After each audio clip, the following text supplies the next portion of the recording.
how you can add mail forwarder in Hostinger. So a mail forwarder lets you automatically redirect emails from one address to another.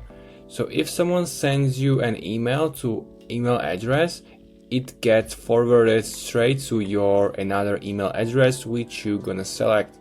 So simply open your hpanel.hostinger.com, and once you are here, navigate to emails section. Now find your email account, and on the right you can click mailboxes. And once you are here, in the left upper corner area you can click on forwarders, and the next step is to click on create forwarder on the right. Here you will see two fields: the address you want to forward from, which is the first one, and the address you want to forward to, the second one.